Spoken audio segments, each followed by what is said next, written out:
not the only thing creating a dire humanitarian crisis in Somalia. While 80% of the country is impacted by drought conditions, heavy rains are at the same time causing seasonal flash flooding in some riverine areas. Erratic climatic shocks have led to greater displacement and increased food insecurity. Regrettably, only 19% of the humanitarian response plan for 2021 has so far been funded. This will not be enough to respond to the life-saving needs of Somalis across the country. I appeal to member states to make further contributions. Somalia is still battling the coronavirus pandemic, despite suffering a serious humanitarian crisis. The nation received its first batch of COVID-19 vaccines through the COVAX facility in March. The government has so far been able to administer 42% of the vaccines it received, an essential and crucial move in the nation's fight against COVID-19. Wanjangai, CGTN.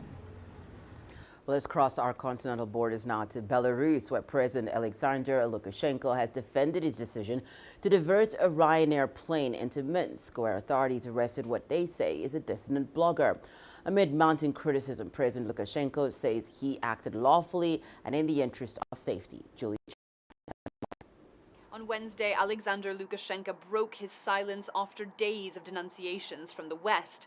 His speech wasn't televised, but clips of it were shared by the Belarusian state news agency. He defended his decision to divert the plane into Minsk, which he said was taken in accordance with international law and aimed at protecting passengers. He rejected suggestions that the fighter jet he sent to escort the plane into Minsk was intended to be threatening. Belarusian air traffic control had told the pilot about a bomb threat, which President Lukashenko said had come from Switzerland using a Polish IP address. A Belarusian newspaper quoting a different part of the speech said Mr. Lukashenko had accused the blogger who was arrested in Minsk after the plane was diverted of plotting a bloody rebellion. Mr. Lukashenko also accused the West of trying to demonize Belarus. He said that he would respond in kind to any sanctions that were introduced against his government. Julia Chapman, CGTN, Moscow. It's time now for us to take a short break. More news when we return, including IOM report outlines how border closures severely impacted migrant workers. And Ugandan activists call for an end to stigmatization of HIV victims.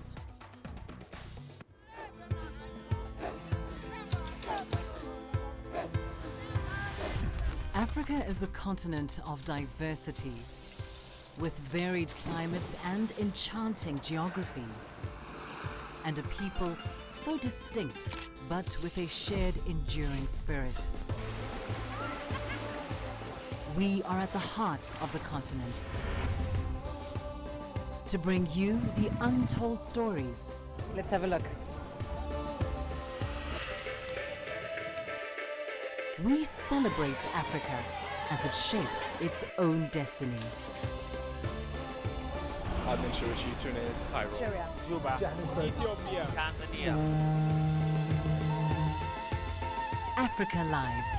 Find your voice.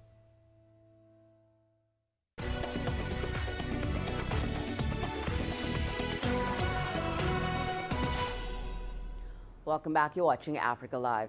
At least 300,000 migrants across the East and Horn of Africa region were affected by COVID-19 last year. A report by the International Organization for Migration found that the widespread border closures and other movement restrictions severely impacted migrants who depended on the ability to move across borders for work. Here's CGTN's Wilka Sanyawa with that report. When COVID-19 was declared a pandemic, governments worldwide enforced movement restrictions to cap the infection rates, and the East and Horn of Africa region was no exception. The International Organization for Migration's annual flagship report on migration trends and population movements in the region now shows the impact of the pandemic on migration patterns. By mid to late March, most countries in the region, among them Burundi, Djibouti, Eritrea, Kenya, Rwanda, Somalia, South Sudan and Uganda, had either closed their airports and land borders or implemented partial closures. This spelled dire consequences for vulnerable migrants, including internally displaced persons, refugees, asylum seekers, unaccompanied minors, and returning and stranded migrants. The widespread air, land and sea border closures and other movement restrictions put in place to curb the spread of COVID-19 severely impacted more than 300,000 migrants who move across borders for work.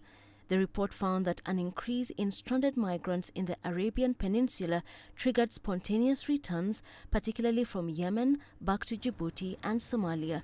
Those who could afford to do so used the same network of smugglers to try and return to their homes in the Horn of Africa. Others report having been forced to cross the desert on foot with little or no resources left for their return journey. At the same time, migration has become even riskier as smugglers try to circumvent COVID-19 movement restrictions and maximize profits. Mohamed Abdikar, Regional Director at IOM's Regional Office for East and Horn of Africa, said, and I quote, "We also need to see improved efforts to curb transnational organized crime regionally and internationally that is responsible for so much of the smuggling of migrants and trafficking of persons in the region. Without this, the efforts of member states to control migration will continue to be undermined and migrants will continue to suffer." End of quote. Wilkisanyabwa, CGTN. In Uganda, the International AIDS Candlelight Memorial Day was marked with a call for an end to discrimination against people living with HIV. Over the past decade, Uganda has managed to reduce AIDS-related deaths by about 60%. However, despite such strides, people living with the virus still face stigma. Isabel Nakira brings us their stories. Barbara Kemgisha's empty antiretroviral medicine bottles are now converted into furniture and art pieces, all crafted with words of hope for HIV patients. She's encouraging people living with the virus to keep taking their medication. She's amassed over 150 ARV bottles since she began taking the pills 12 years ago. Kemgisha says she's never missed a single dose. My attitude is very okay. I'm at zero stigma. I've taken my medicine in taxis. I've taken it at work. I've taken it on the streets. I've taken it on TV shows. I've taken it like, even if I have a live audience, I've taken my medicine as long as it's time for my medicine. ARVs are lifeline drugs and people living with HIV are required to take them daily to ensure the virus stays undetectable in their bodies. About 1.2 million people living with HIV in Uganda are on the medication. Concern is mounting that HIV-positive people are growing increasingly reluctant to take their medication in public for fear of being discriminated against. Campaigners are now calling for a stigma-free environment for HIV-positive people. Recent studies show that 34% of HIV patients faced unfair treatment from both family and non-family members. Kemgisha says she will never give up on her medication. To me, it has been like knowing I'm positive, accepting my status and choosing I'm going to take my medicine regardless of what conditions are around. Whether I have food or I don't have, I'll still take it. Campaigners say it's dangerous for HIV patients not to stick to their lifeline drugs. When you yourself feel ashamed, live in fear, live in hiding, you cannot go and get treatment and comprehensive care. When you have a challenge, you cannot say, look, I have HIV, therefore I need this kind of help. We saw a lot of people, especially during the lockdown. New HIV infections in Uganda have fallen by 43% since 2010, according to UNAIDS. But this could be reversed if people do not take drugs as prescribed. The government aims to get a large part of its population tested and place those found to be HIV positive on medication. Kemgisha says she's beaten stigma, but hundreds out there are still living in fear, and her campaign to help people live positive lives will continue. Isabel Nakiria, CGTN, Kampala, Uganda. Over to Tanzania now, where the creation of e-learning platforms and apps is on the rise. Innovators are working hard to offer students access to study materials, tools, and opportunities to study abroad.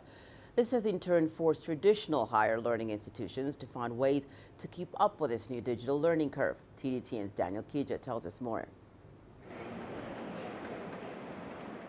What started as a website in 2017 grew into an award-winning app in just 4 years. The SchoolBiz app is helping hundreds of Tanzanian students gain access to reading materials, discussion forums, as well as scholarships at China's top universities. Kizwalo Simbila is a Tanzanian edutech innovator who launched the SchoolBiz app. Students can discuss, network, and they can learn online. Because the platform, how it's created, it's a platform whereby anybody is free to download and is free to apply and use it. In 2020, the SchoolBiz team participated in China's College Student Innovation and Entrepreneurship competition. The team made it to the top 3 and was recognized for nurturing student ideas into realities. The SchoolBiz app has 500 users already. Mark Shayo is one of them. He is a university student in Dar es Salaam and says the app has added value to his studies. I like the app. It helps me study. I sometimes create groups for discussing topics. It has also helped me look for scholarships. I used to think it was almost impossible to study abroad, but through this app, I now have those plans. Some education experts fear the presence of a vacuum in Tanzania's education sector, an absence of first-world innovative teaching methods, and lack of academic materials had made learning a big challenge. This has caused Tanzanians to leave the country in search of a better standard of higher education. Educators of Tanzania's biggest university say they are now looking at restructuring the way courses are taught so as to compete with the world's top universities. They hope by digitizing and modernizing their curriculum, students will decide to stay in Tanzania to study. Our vision is to become the world-class university of international standards. And we usually compete in the rankings, international global rankings. So we pay a great deal of attention on what we do because we operate in a competitive world. Maya Lim and Shule Direct are learning innovations similar to the SchoolBiz app. Both were invented by young Tanzanians to help students take the leap into further education by creating search engines to find primary and secondary schools as well as universities. But unlike other apps and e-learning tools, the SchoolBiz app offers Chinese university scholarships to users for those that still want a chance to study abroad. The core objective of the SchoolBiz app, according to its founder, is to improve Tanzania's education sector by easing the learning process, something academic institutions like the University of Dar es Salaam are also trying to do. Although the approach is different, the end goal is the same, to bring innovations that help the country's education sector see consistent improvement right from the grassroots. Daniel Kijo, CGTN, Dar es Salaam. To mark Africa Day, the Zambian government held a special event in the capital, Lusaka. Zambian President Edgar Lungu, other government officials and hundreds of residents participated in the event. President Lungu laid a wreath to the martyrs who sacrificed their lives for African independence and national liberation. Africa Day is the annual commemoration of the foundation of the Organization of African Unity. This year, the African Union is celebrating the day with the theme, The Arts, Culture and Heritage, Lovers for Building the Africa We Want. The theme is meant to promote the AU's 2063 goal to have the continent maintain a strong cultural identity, common heritage, shared values and ethics. It's my pleasure to be here. Otherwise, I'm super excited that I'm here with so many people that have come in numbers today on African Freedom Day, the day that gives peace within ourselves. This Africa that is building itself, this Africa that is free to rule itself, this Africa that is free to do things that they want. So it really means a day because it symbolizes the freedom that we have, the freedom that we enjoy, and the importance of being free to do the things that you are passionate about. Well, that's all I have for you for now, but I'll be back with more current affairs, including the latest in sport. For now, though, here's Rama with the business news. Thank you very much, Hannah. Here's what's coming up in business. Egypt is working with the IMF on an additional credit line of $1.6 billion. And the EU takes the vaccine maker AstraZeneca to court over delayed supplies of crucial COVID-19 vaccines.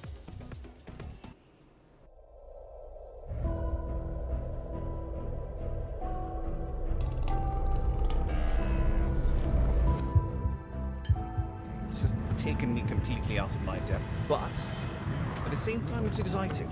It's new, it's different, it's a challenge. It's really exciting.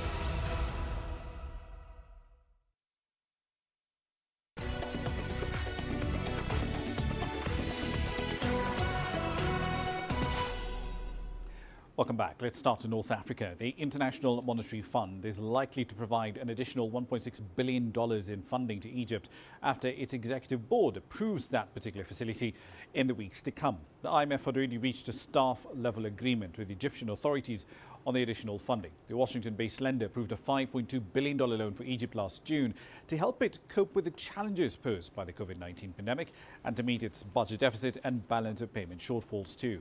Egypt is the only country in the Middle East and North Africa whose economy grew in 2020 rather than contract, as was the case in the region amid the pandemic-induced lull. Its economy is expected to grow by 2.8% in the fiscal year ending in June, and it may rise by 5.2% in the 2021-2022 fiscal year, which starts in July. In the meantime, the international community is pledging financial aid to Gaza after the latest conflict with Israel. Egypt, which brokered the latest ceasefire, has been among the first countries to announce that it will help Palestine rebuild the Gaza Strip, which was destroyed during the 11-day barrage of airstrikes. Egyptian developers and contractors are being assigned for the reconstruction projects whose cost could exceed $500 million. Here's Yasser Hakim with the details. Plans are underway by the Egyptian government to begin construction work in Gaza, where hundreds of homes, buildings and most of the infrastructure has been destroyed after an 11-day Israeli bombardment of the Gaza Strip ravaged the Palestinian enclave. Egyptian developers will be chosen based on their past experience in national mega projects in Egypt and other Arab countries. This initiative will restore hope to Gaza and employ youth in the district because of the Egyptian companies that will use Palestinian workers in the projects. It is also a good opportunity for transfer of knowledge and experience in the fields of infrastructure and construction. Most of the Egyptian companies will be from the private sector, but under state supervision. Several Arab countries, especially from the Gulf region, have shown intention to join Egypt's efforts for reconstruction of the Gaza Strip, in addition to providing financial assistance. The Arab nations will hire local companies in addition to Egyptian contractors for the job at hand. It will not just be housing projects, but more of infrastructural work such as power stations, water treatment plants, bridges and roads. The Rafah border crossing between Egypt and Palestine will facilitate the logistical side a lot, with ease of movement of workers and raw material like steel and cement. That would help Egypt's construction efforts. It's too early to determine the total cost of reconstruction in Gaza. A similar Israeli onslaught on the Strip in 2014 cost about $5 billion to rebuild. Experts say it could be even more this time around. Yas Hakim for CGTN, Cairo. We're still in North Africa. Tunisia's Prime Minister has paid a two-day visit to Libya to relaunch economic cooperation between the two neighbouring states. Leaders from both sides signed an agreement aimed at promoting mutual trade and facilitating much easier movement of travellers across the respective border. From Tunis, here's CGTN's Adnan Chouachi. Tunisian Prime Minister has announced that his government is ready to support Libya in its reconstruction process. Hisham Mishishi welcomed Libyan government's willingness to further enhance bilateral relations and resolve the issue of Tunisian labour in Libya. He expressed his willingness to lift restrictions on the movement of goods and people across the two nations. We have agreed to push for more investments in all fields and to lift all legal and administrative barriers. Tunisia will share all its experience and expertise in training, administration and infrastructure available to Libya. Libyans enjoy a very special place with their Tunisian neighbors.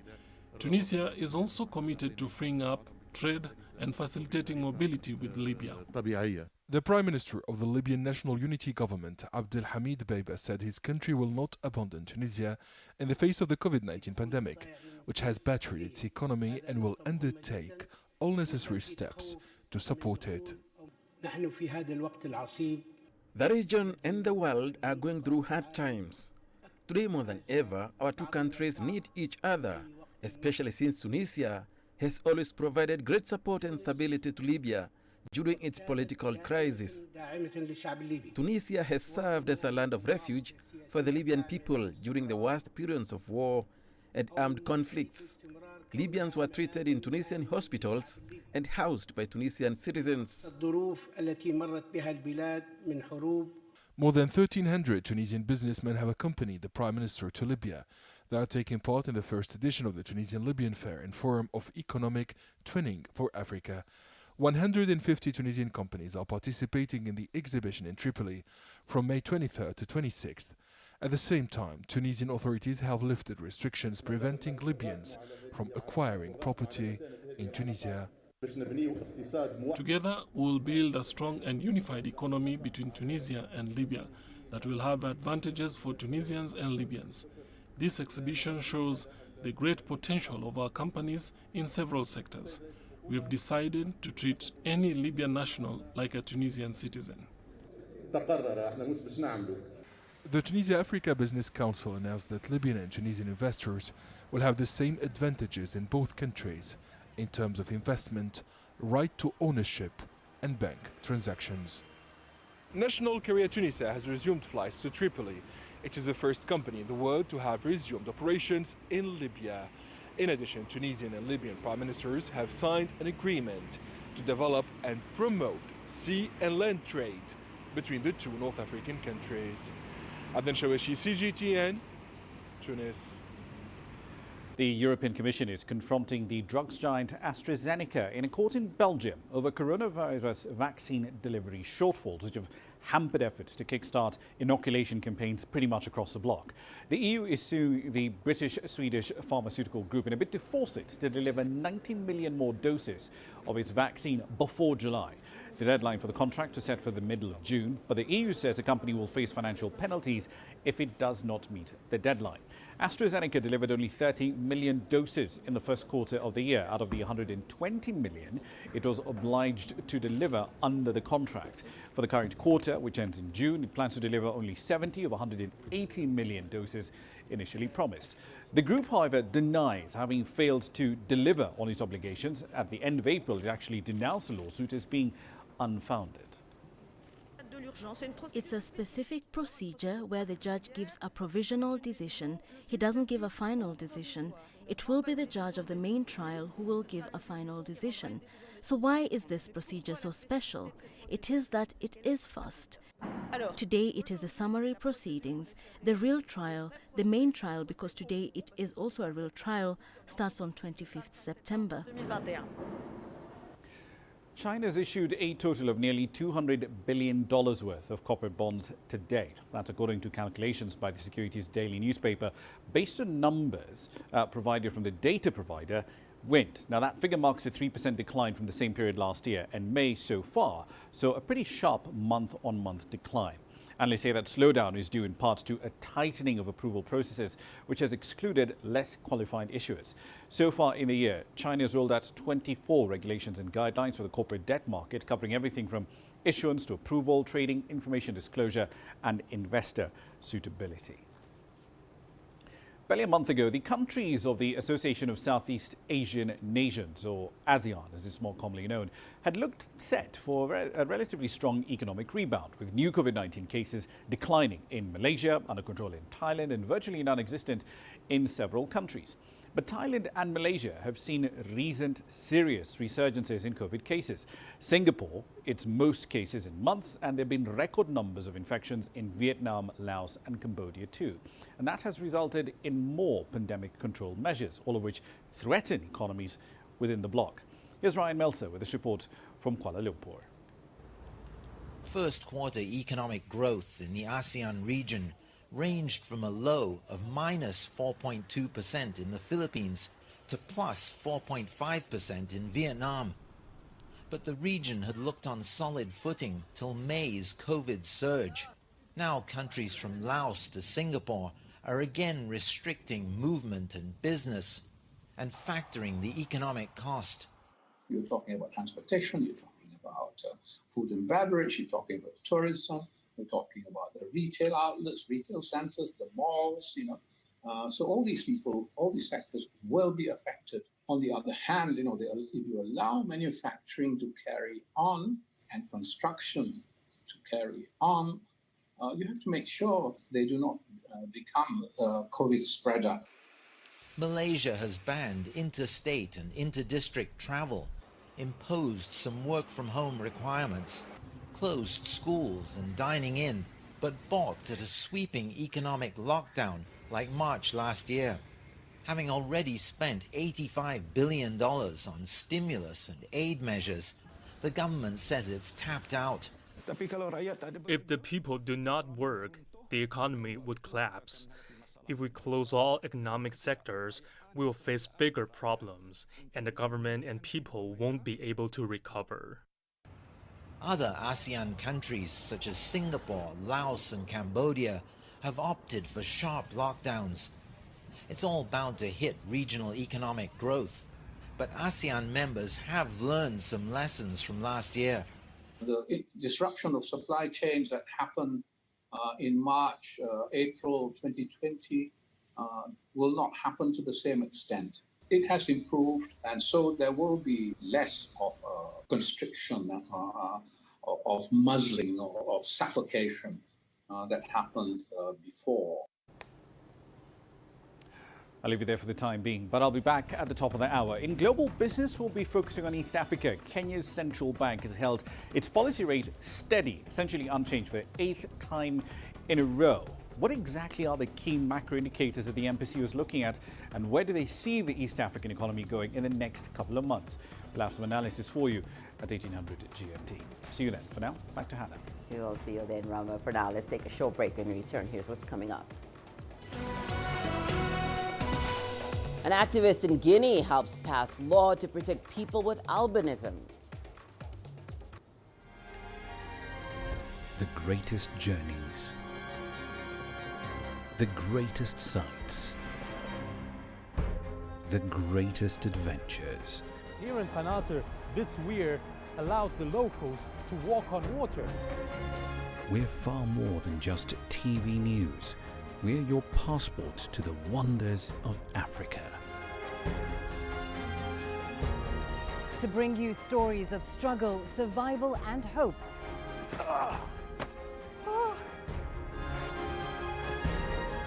So let's explore.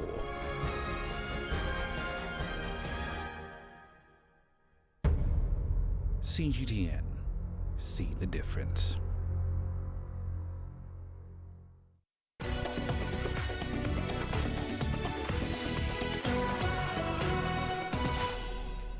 Let's go to Guinea now to meet Cabinet Kamara, an engineer who founded an association that works for the protection and promotion of people with albinism. Today, thanks to its fight, Guinea has passed a specific law to protect people with albinism. 4 years ago, Cabinet Kamara started a group for albinos in Guinea. The group aimed to give them a space to interact with each other. Today, the group has 5 branches spread across the country. We have also conducted awareness campaigns so that people can change their view of albinism. We had to organize campaigns for the distribution of school kits, from which 185 children benefited in the whole country. But beyond giving back to society, Camara became a fierce advocate for the protection of people with albinism. After several years, his efforts bore fruit. In April, the Parliament unanimously passed a law which provided albinos legal protection. In order to guarantee the protection of persons with albinism against various forms of discrimination, persecution and aggression, the Republic of Guinea shall opt for a legislative framework to ensure the promotion and protection of their rights. That is why the passage of the bill will allow a change in the behavior of the population towards people with albinism. The law also looks to give them better access to basic social services such as health and education. Under the provisions of this law, which has just been passed, we are interested in the people who are behind ritual crimes. In our society today, there are people who want to become rich. There is a myth about albinos, and some people think that albinos bring good luck. With the bill passed, Cabinet Camara has moved on to his next goal. He hopes to conduct outreach programs to better sensitize communities about albinism, as well as help connect albino street children with orphanages. Astatal, CGTN. Well, sport news is coming up after the break. Here's some highlights. Inaugural Basketball Africa League playoffs set to kick off with 8 sides in quarterfinal action.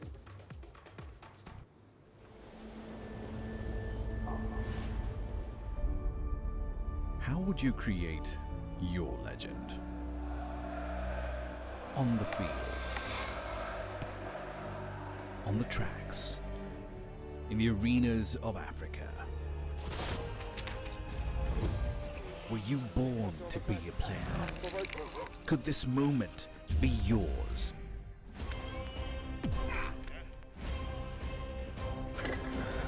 Sports Scene. Find your game.